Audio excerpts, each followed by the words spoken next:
My name is James Trost, and this is A2 Recovery.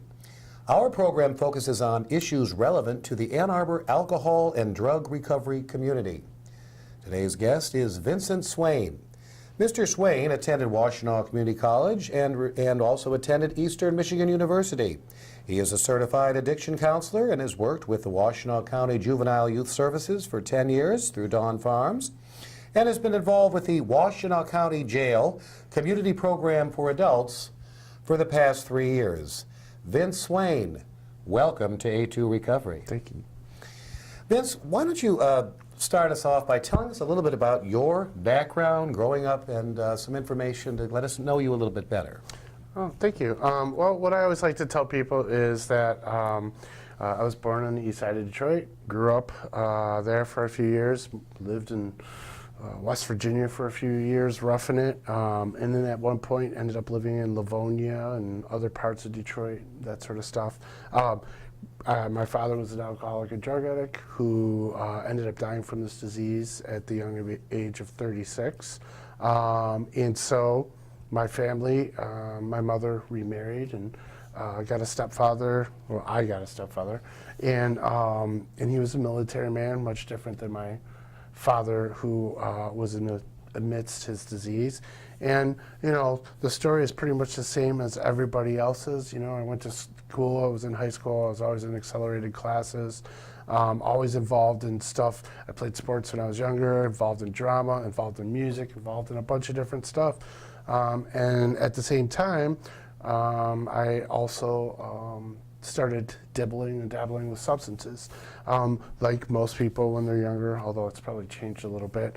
You know, I would drink here and there and smoke pot, stuff like that.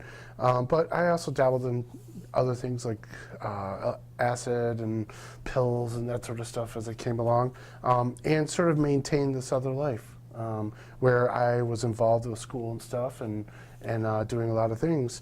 And at some point, by the time I was my last year of high school, I just kind of started dropping out of everything and pretty much hung out and did things for myself as far as drinking and getting high. I began attending college for about a year and a half, community college, and just decided that I wasn't interested in school at that point and started pursuing one of my loves that I've had all my life, which was music. And so I got a house with several friends and family, and we had musicians living there, and a lot of people came through and played music and recorded music and took drugs and drank and, you know, sort of lived my life in that without any purpose or direction. And it continued. The problem was the substances began to get more frequent, and I began to drink heavier and try harder substances with some of my friends, and ended up crossing the bridge into much stronger substances like heroin and crack cocaine and such. Mm-hmm. And what happened, like you hear the story all the time, my life got worse. I continued to use it. I've always been a hard worker. I've been working since I was at a young age, and one of the things I've always prided myself on was being a hard worker, and at some point, you know, work didn't even seem important to me anymore. And getting involved in criminal activity, there was a point where I was selling drugs and doing things, stealing, that sort of stuff, as my disease, my addiction began to progress and get worse and worse. At some point, there were several years there where, you know, I wasn't really sure or worried about whether I was going to make it, whether I would live, whether I survived. I really didn't care. And I think that becomes the case for a lot of people. When substance problems begin to get worse and worse. Right. And at some point, after going to jail several times, I decided it's probably a good idea to start trying treatment. And in '98, I tried, I really had an honest intention to do some treatment out here at an old program called The Lighthouse, which I don't believe is here anymore. And I really thought I wanted to be sober, but didn't follow directions, didn't do what I needed to, and ended up relapsing. which brings me to my story of how I ended up at Dawn Farm. I attended treatment there in the year of 2000. I was facing a lot of charges and possible prison time, and I went ahead and decided that I wanted to stay at Dawn Farm. And I completed 6 months treatment there, and I moved into one of their transitional houses, mostly because I had no place to go. This is the case for a lot of people who are getting sober at first. You know, they lose things. So having a place to live was very important, and they took care of me, and I got sober there and lived in transitional housing. And at some point while living in transitional housing, I always tell the story because I know that we're going to talk a little bit about how I got here, but it was one of those things where I had a dream, and I thought, I wonder what it'd be like to be a transitional house manager. And literally a week later, someone called me and said, would you like to be a transitional house manager? And I said, oh, sure, I just dreamed about that. And so at that point, it sort of leads me on to my whole story of working through Dawn Farm. I don't know if you want to ask me more about that. I think that's interesting. So in other words, you graduate from the transitional housing, and then you get offered through a dream to, I assume, manage a house or something? Yes.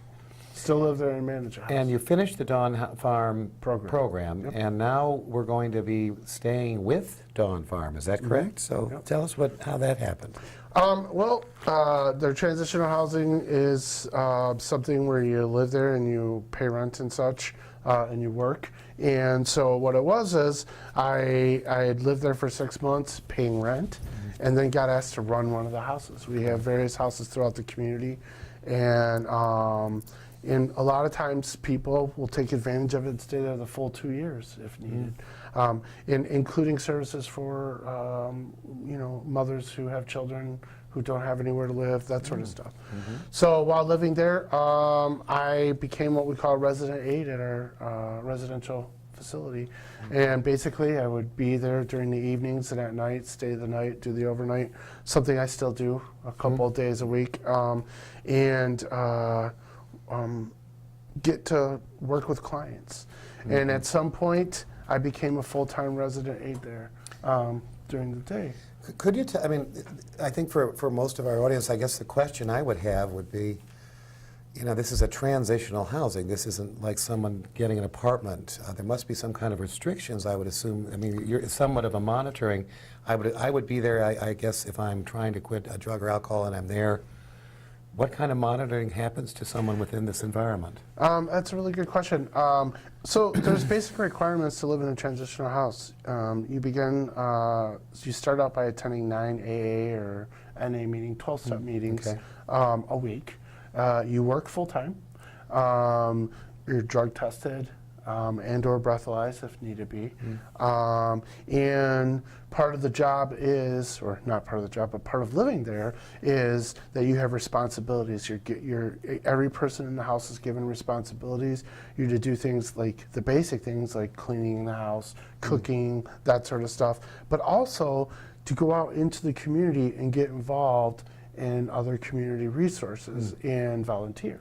And that's what sort of began my path with wanting to be involved in the community, period. For the first year of my sobriety, I was scrubbing toilets at the shelter every week. And just talking to people who were homeless and down on their luck and, you know, reaching out to them, that sort of stuff. But eventually, as a house manager, what I learned and what I experienced while I was there was that we would get together once a week and check in and talk about what's going on, who's doing what, who's involved with that sort of stuff. So there was a lot of accountability. Are you going to see your probation officer? Are you going to see, you know, anything that you're involved in that you have to take care of? So.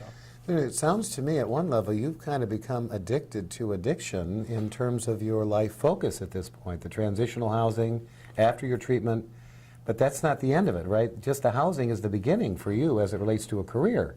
Yeah, I'm not sure if... Maybe that's not the right phrase, addicting, but I mean you're completely enrolled. I mean you're helping other people, you're working at the homeless shelter, and now it's going to become your career, basically. That's right? Yeah, well, what happened was I decided that one of the pieces that became really, really important to me was that being of service to other people began to teach me a lot about myself. Okay.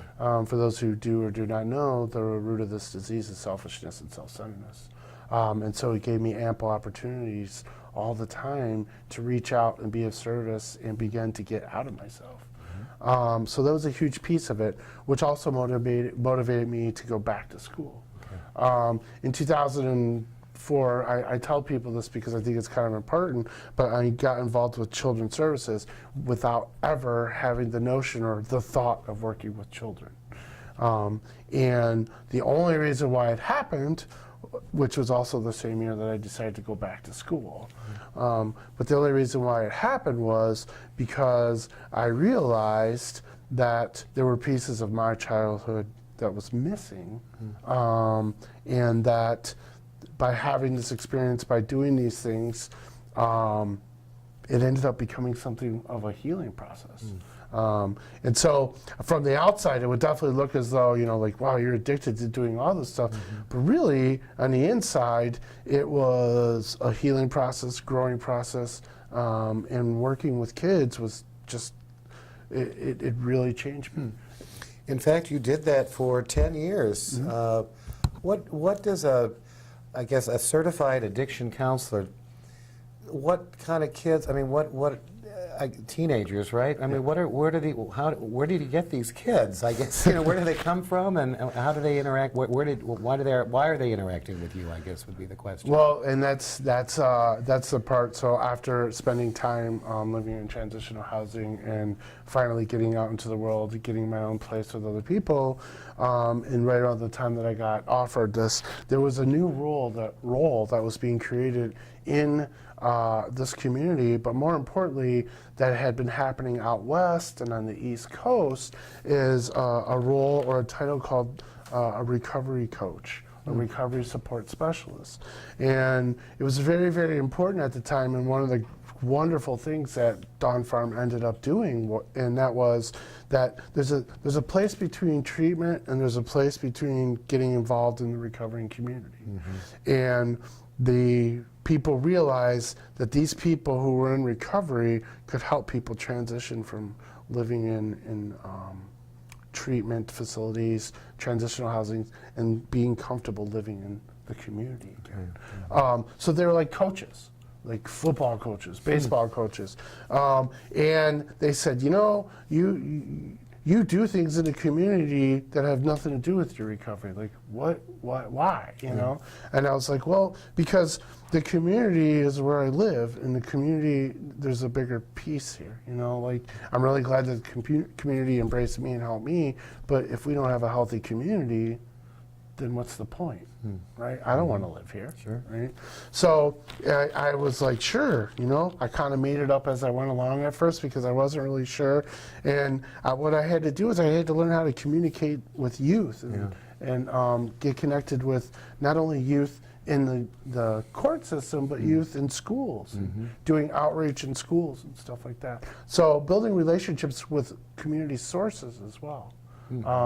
That was my job. I was, you know, I would come to a family and a family would say, we have no money right now, my kid's in detention, and I can't even feed my dogs, you know? And I'd say, all right, hey, let me go get you food for your dogs. Let me do this, let me help you get here. I took people to appointments, I did all kinds of stuff. And then at some point, I was like, you know what, I kind of like doing groups too. And so that's when I began pursuing certification.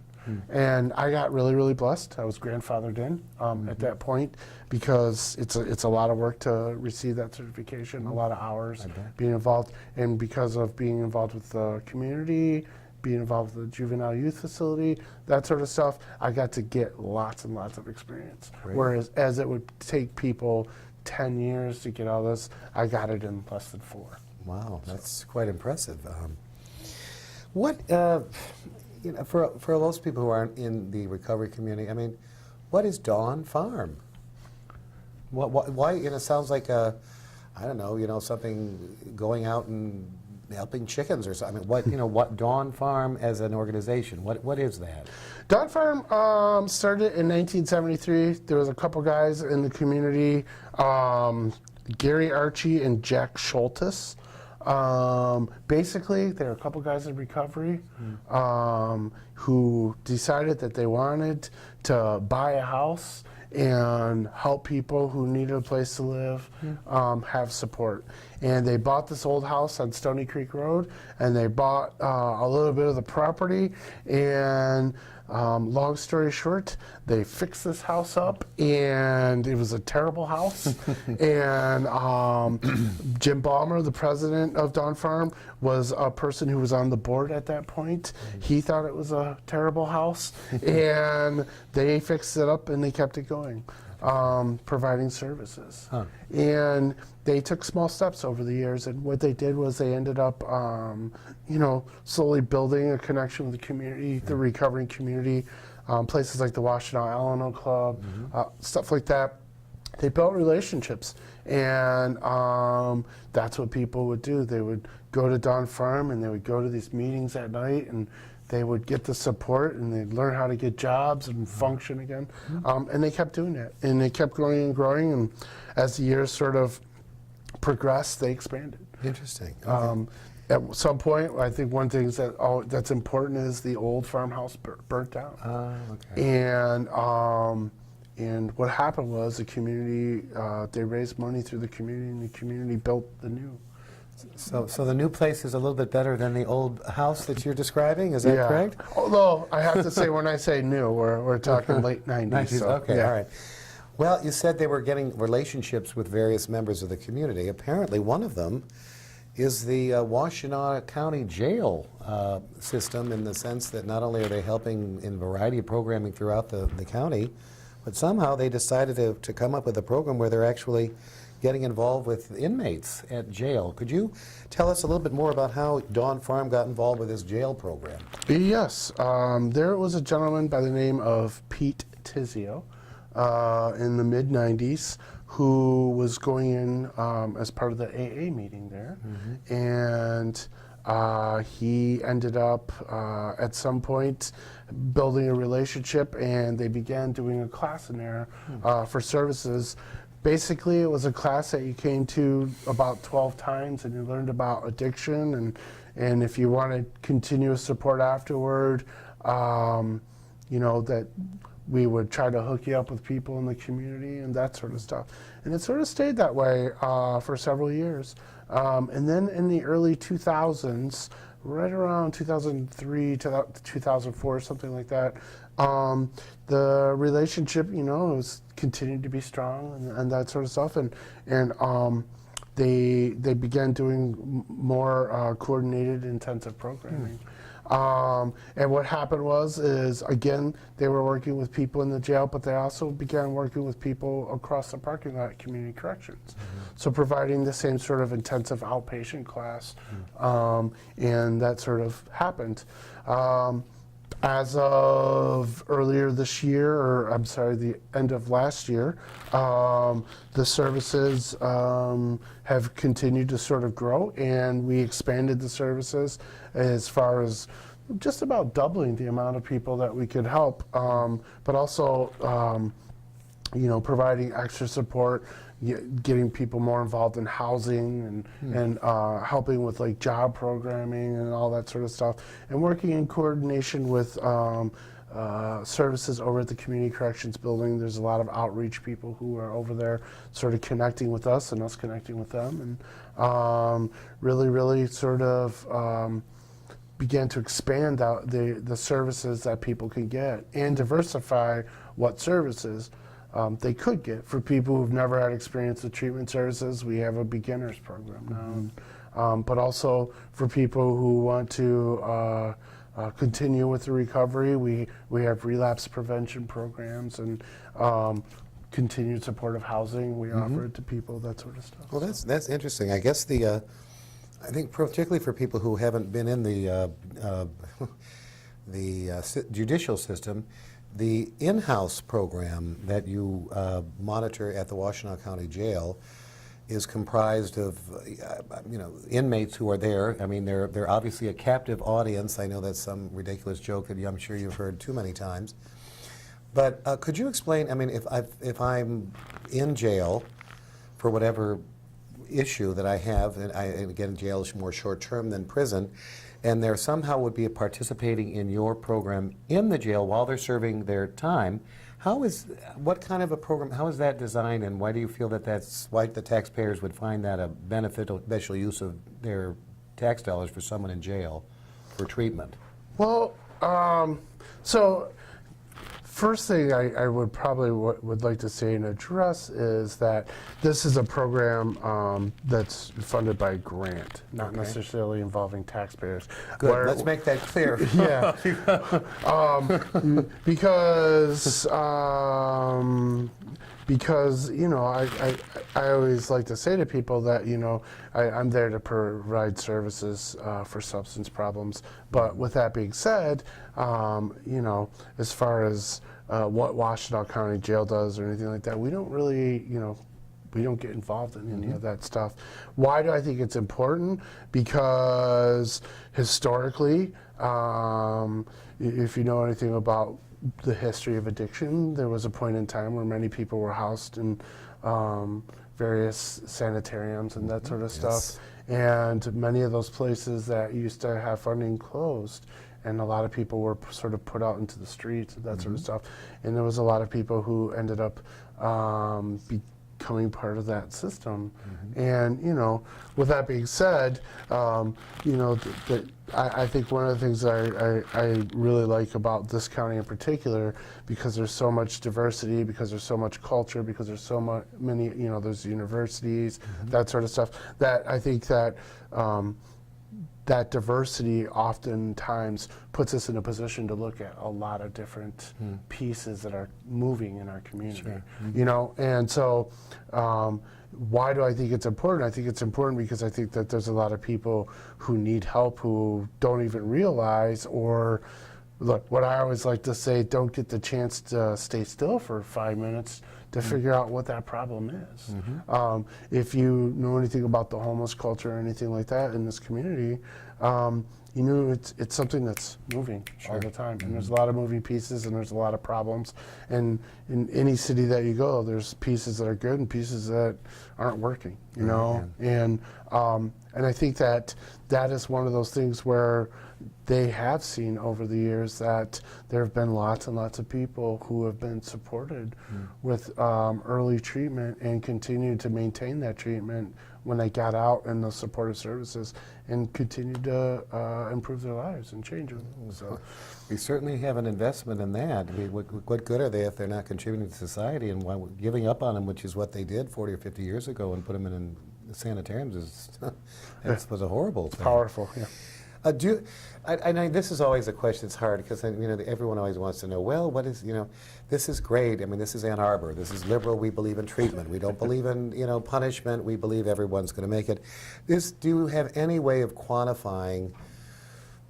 I guess I would say just kind of the success rate. And I know people want to know. Well, what percentage? And I don't want to trap you in percentages, but I don't want anecdotal information about, well, this guy made it or that. But I mean, you've devoted your life, your professional career is this. I mean, obviously there's some disappointments.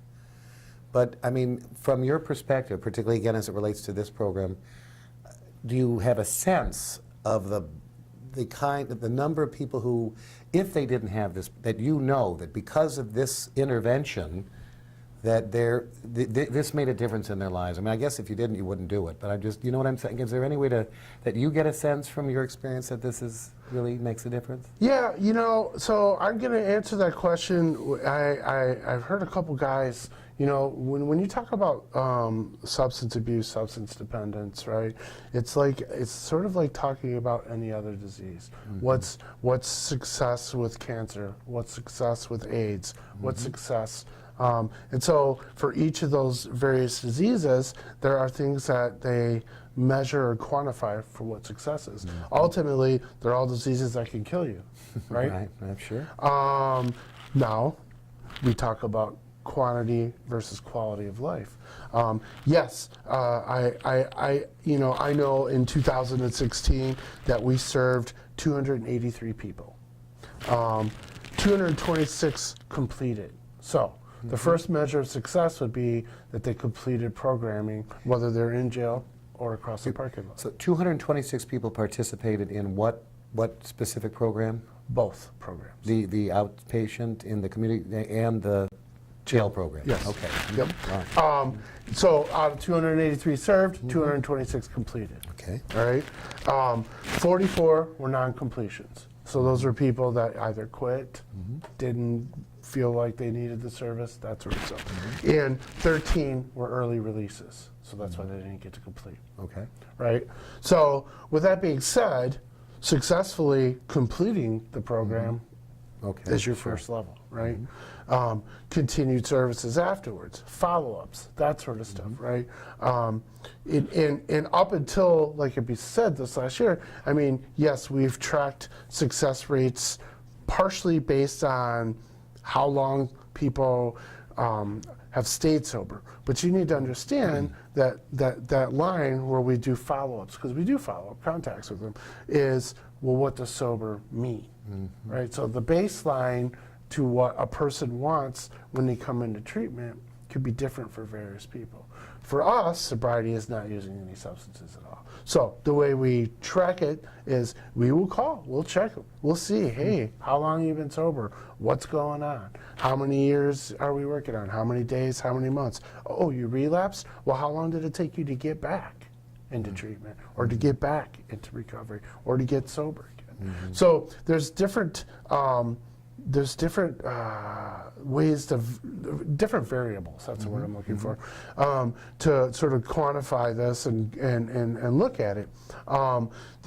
The other piece of that is that also when you're talking about short-term success and long-term success, there are people who, do great for years and have no problems with their cancer, and then it comes back, right? So does it make a difference? Well, does it make a difference if you know if you have cancer or not? I don't know. Does it make a difference if you know that you can receive services and get help, and you do, and that the way your life, either, we'll say, what I always like to describe as like, is your life meaningful to you? So with that being said, yeah, but at the same time, this is a disease, so it doesn't go away. But you do understand how people who aren't in addiction, this is a very important question for them, because they're, and as I said, this specific program, I did ask about funding, but in any community, whether it be a progressive community like Ann Arbor or somewhere else, people I think are somewhat impatient as a society with people who don't seem to be able to get it together.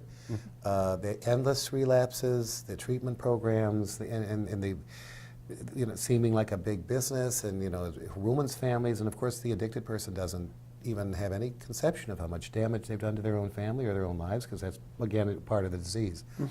But as I said, that is for the non-addictive community. I don't know how. I think that's a perfect response, because it is a disease. It's not in it. What is? How do you know if somebody's cured? It's dis-ease. So, this is kind of because you've been in addiction, well, actually 13 years at least, and plus the years you actually were a participant in the program. Do you see on the horizon, or what's going on, has the industry, I hate to use it that, but I guess that's an appropriate word, changed over the years? Do you see something in the future that you didn't expect or anticipate, or that you see evolving in terms of our knowledge of diseases as we've gone along, that are helpful, that we can see higher rates of success based on whether it be drugs, technology, anything? I mean, what from your experience is hopeful about the future of addiction in this community? I think it's well, what we know about the disease of addiction is like leap years ahead of what it used to be. It's really not that long ago, within the last 20 years, that we've gotten more of the science in place. And I think that's an important piece, I think, for the future of anyone receiving services. Now, with that being said, I think that if you look at the history of addiction at all, historically, it's been sort of cyclical. You know, there's been moments where there's been these great changes and great services and supports, and then they sort of withered away and come back. Consistency, the thing that I've seen consistent is that people who have this disease, you know, at some point began to understand the validity of what it means to manage your life with this disease. So because of the science, because of services that still exist, and unfortunately it's few and far between, but again, this is sort of cyclical too. I think one of the things that's exciting is that the communities we live in now are becoming more progressive, and not just Washtenaw County, but all over the world. The communities have become very, very progressive of having a voice, voices of recovery. All of these different communities that are functioning at on a larger scale. You know, they're connecting not just one small community, but all communities together. And so I think that part of, if you understand this disease, it's not just a physical aspect, but there's a mental, spiritual, right? And so just as much as there's a stigma of what an alcoholic and drug addict is or what a criminal is, right? There's also a lot of the fear of the unknown, you know? Sure. And I think that what's sort of happening, you're seeing it on television, you're seeing it on radio, you're seeing it in films, you're seeing it all over the place, is that slowly people are starting to put out there that it's okay to be in recovery. It's not a bad thing.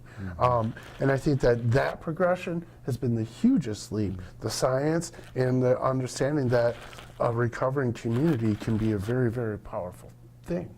And so that's, and I'm hoping this is also, you know, where you're headed toward, and you know, why we're talking today and that sort of stuff is, I think that people should understand that it's, you know, it doesn't have to be something that's so taboo anymore. You know, it can be something that is okay. And I think that we're lucky. We're in a really, really exciting time. And who knows what it's going to look like in 20 or 30 years. But we're in an exciting time because there's a lot of stuff happening. Right. And people aren't being silent and quiet about it. Well, I guess one other aspect of the program, we're going to be nearing the end of our program here, and it goes back to what you're saying about the stigma. You know, one thing I notice more than anything else when I look at your website is your focus on Alcoholics Anonymous, which again, the concept is anonymous, particularly when it was started in the late 30s by a gentleman named Bill W. Alcoholism didn't require incarceration in mental institutions and so on. But the philosophy of Dawn Farm seems to be very strongly based on the AA model, it seems, in terms of the structure of the program. What is the benefit of Alcoholics Anonymous that you see in the program? I mean, is it a necessary component, or is that just optional, or it's been around, it lasts, it's growing, but that seems to be a very strong component of their philosophy, it seems to me. Yeah, well, first I'd like to say that we, that is on the website, but we also, because we deal with a lot of people who take various avenues of staying sober, so we do advocate, like, people are involved in smart recovery, some people get involved in their churches, that sort of stuff. We use the recovering community in Ann Arbor. The Alcoholics Anonymous community is a very, very, very large amount of people. Partly the reason why we use that is because the support system there, because there's so many people, is just so great. But it's not for everyone, is that? It's not. Yeah. It's not for everyone. Absolutely not. And that's okay. And the thing that I always like to tell people is that, just like people think it's not for everyone, it's also much bigger than what most people know. And that just because you go to one place and have one bad experience doesn't mean you shouldn't try another one. There's a lot of young people in recovery here. There's also a lot of middle-aged and older people in recovery. And so when we recommend, people to meetings, what our recovery coaches are for, right, is we get them connected with people where they feel comfortable. And another thing is the recovering community here is much more lax they don't really care about what substance you talk about. So you're not shunned if you're talking about having a problem with marijuana versus alcohol, where traditionally, from the traditions of Alcoholics Anonymous, that has been a problem. But with that being said, we know that it's the hugest part of the recovering community out here, and it has been for a long time. And we're really, really blessed in Washtenaw County to have it, because the age span from 13 to 90 is huge, and that provides a lot of connections. That's very interesting. Well, unfortunately, we're running out of time, but I want to thank you, Vince Swain.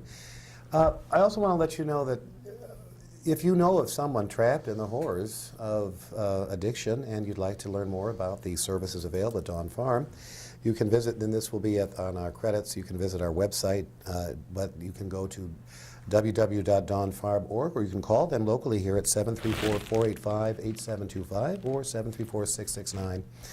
734-669-8265. Thank you for watching A2 Recovery. I'm James Trost. Until next time.